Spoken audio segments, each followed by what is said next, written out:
Hello guys, welcome to another video. दोस्तों, आज हम एक और इंटरेस्टिंग स्टोरी को ट्रांसलेट करने जा रहे हैं और हमेशा की तरह मैं इसे हिंदी में ट्रांसलेट करूंगा। दोस्तों, आज की जो स्टोरी है वो काफ़ी इंटरेस्टिंग होने वाली है और आपको पसंद आएगी। इस वीडियो में हम आपको वर्ड बाय वर्ड मीनिंग का भी बताएंगे और साथ में जो है हम ग्रामर के पोर्शन को भी कवर करने की कोशिश करेंगे। तो वीडियो शुरू करते हैं।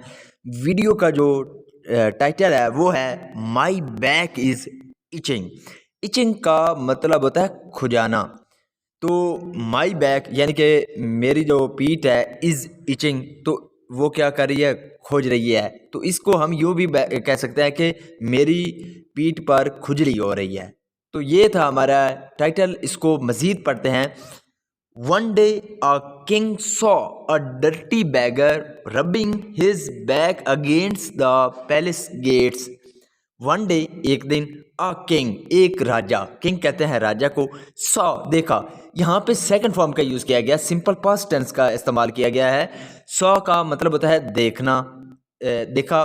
तो उसने देखा अ डर्टी बैगर, बैगर कहते हैं बेकारी को, डर्टी कहते हैं गंदे। तो एक गंदे बेकारी को देखा। रबिंग, रबिंग का मतलब होता है रगड़ते हुए। हिज बैक तो अपनी पीठ, against the palace gate, palace कहते हैं महल को, तो महल के जो गेट हैं उनके साथ जो है अपनी पीठ को रगड़ते हुए उसने क्या किया, एक भिखारी को देखा। तो इसका क्या मतलब हुआ, one day a king saw dirty beggar rubbing his back against the palace gate. एक दिन एक राजा ने एक गंदे भिखारी को अपनी पीठ पैलेस के गेट से रगड़ते हुए देखा। He told his soldier, he told उसने कहा, टेल का मतलब होता है बताना या कहना, यहाँ इसका ये भी सेंस होता है कहना। तो उसने कहा हिज सोल्जर, अपने सोल्जर यानी कि सिपाहियों को, टू ब्रिंग लाने के लिए, द बैगर भिखारी को, in the royal court, royal कहते हैं शाही, कोर्ट कहते हैं दरबार को। तो उसने अपने जो सोल्जर हैं उनको कहा भिखारी को शाही जो अदालत है या दरबार है उसमें लाने के लिए। देन, देन का मतलब होता है फिर he asked the bagger, ask का जो मतलब होता है, इसका मतलब ही होता है पूछना या कहना। यहाँ पे इसका मतलब है कहना या कहा। उसने कहा द बैगर यानी कि बैगर को, why were you rubbing your back against the palace gates. Why were क्यों, यू रबिंग तुम, रब यानी कि रगड़ रहे थे, यूर बैक अपनी पीठ, अगेंस्ट द पैलेस गेट यानी कि तुम अपनी पीठ पे जो महल के गेट हैं उनसे क्यों रगड़ रहे थे। ऐसा जो है वो जो राजा है उसने पूछा। यूर मजेस्टी ए महाराज, my back was itching, my back यानी कि मेरी जो पीठ है, वॉज इचिंग वो क्या हो रही थी, मेरी यानी कि पीठ पर खुजली हो रही थी, खुजली हो रही थी। सो इसलिए आई वॉज रबिंग, तो इसलिए मैं क्या कर रहा था, रबिंग रगड़ रहा था, माई बैक अपनी पीठ, अगेंस्ट द गेट्स। तो इसलिए मैं अपनी जो पीठ है वो अपनी जो पीठ है वो गेट के साथ रगड़ रहा था। ऐसा किसने कहा, जो बैगर था। यहाँ पे वाज के साथ वर्ब की फोर्थ फॉर्म में, वर्ब में आई एन जी है, इसका ये पास्ट कंटिन्यूअस टेंस का यूज किया गया है यहाँ पे। तो आगे क्या हुआ, the king told his soldier, the king यानी कि जो राजा था, टोल्ड हिज सोल्जर तो उसने अपने सिपाहियों से कहा, गिव 20 गोल्ड, गिव, गिव का मतलब होता है देना, तो दे दो 20 गोल्ड क्वींस।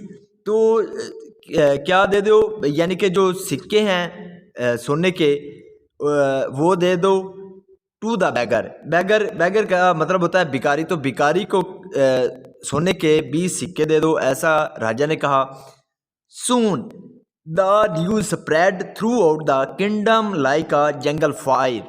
सून जल्द ही, द न्यूज़ यानी जो खबर है, स्प्रेड, स्प्रेड का मतलब होता है फैल जाना, तो वो फैल गई। थ्रू आउट, थ्रू आउट का मतलब होता है पूरी, तो पूरी किंगडम, किंगडम कहते हैं राज्य को, तो पूरे राज्य में ये जो खबर है फैल गई। लाइक आ जंगल फायर, जंगल फायर कहते हैं जंगल की आग, तो जंगल की आग की तरह ये जो खबर है वो जल्द ही फैल गई। After some days, after some days का मतलब होता है कुछ दिन बाद, तो कुछ दिन बाद the king saw two poor and dirty beggar rubbing their backs against the यहाँ तक देखते हैं आफ्टर सम डेज यानी कि कुछ दिन बाद द किंग सॉ, तो के राजा ने देखा। यहाँ पे भी सिंपल पास्ट टेंस का यूज किया गया है, वर्ब की सेकंड फॉर्म है सॉ।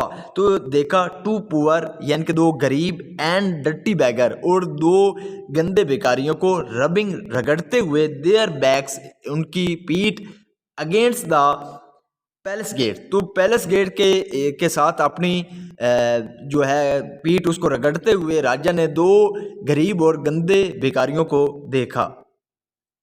When जब ही आस्क्ड देम, जब उसने उनसे कहा व्हाट दे वर डूइंग, कि वो क्या कर रहे थे। दे रिप्लाइड, तो उन्होंने जवाब दिया। रिप्लाई का मतलब होता है जवाब देना, यहाँ पे सेकंड फॉर्म है रिप्लाइड, तो उसने जवाब दिया डैड के देयर बैक्स के उनकी पीठ पर वर इचिंग, तो उनकी जो पीठ है वो खुजा रही थी, यानी कि उस पर खुजली हो रही थी।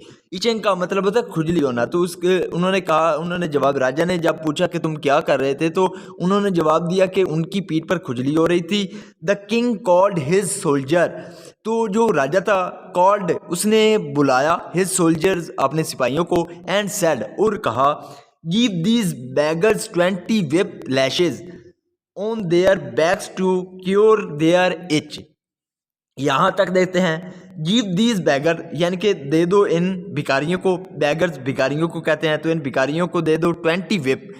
विप का मतलब होता है कोड़े, तो इनको दे दो लैशेज ऑन देयर बैक्स, तो उनकी यानी कि पीठ पर यानी कि 20 कोड़े मारो।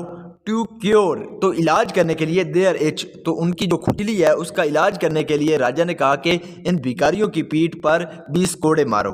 बट लेकिन यूर मजेस्टी, ए महाराज, यू गेव, तुमने दिया। यहाँ पे गिव की सेकंड फॉर्म है, गिव गेव गिवन, तो सेकंड फॉर्म है गेव, तो तुमने दिया द अदर बैगर के दूसरे भिखारी को 20 गोल्ड क्वींस। तो उन्होंने कहा कि महाराज तुमने जो दूसरा भिखारी है उसको 20 सोने के सिक्के दिए। द किंग सेड, तो राजा जो था उसने कहा he told the truth, he told, यहाँ पे जो टोल्ड है ये सेकंड फॉर्म है टेल की, यहाँ पे इसका मतलब होगा बताना, बताने के सेंस में इसका यूज़ किया गया है। ही टोल्ड, उसने बताया, द ट्रुथ यानी कि सच बताया, कि राजा ने कहा कि उसने तो सच बताया।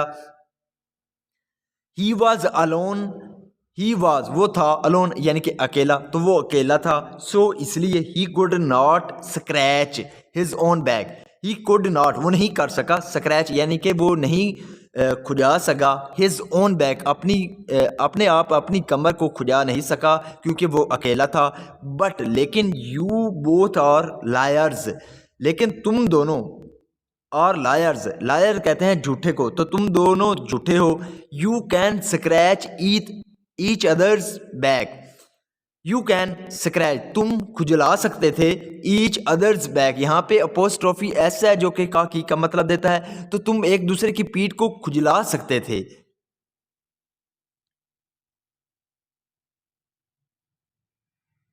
You are here because of greed, you are here, तुम यहाँ हो, बिकॉज ऑफ ग्रीड, ग्रीड का मतलब, you are here because of greed, you are here, तुम यहाँ हो, बिकॉज ऑफ ग्रीड, ग्रीड का मतलब होता है लालच, तो तुम लालच की वजह से यहाँ हो।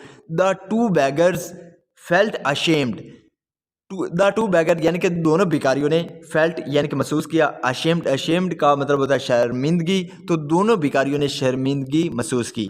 So this is the video guys. अगर आपको पसंद आई हो, आपको मेरे पढ़ाने का तरीका अच्छा लगा तो इस वीडियो में को ज़रूर लाइक कीजिएगा, चैनल को ज़रूर सब्सक्राइब कीजिएगा ताकि इसी तरह की आने वाली वीडियो आप तक पहुँचती रहे। Have a nice day, good bye.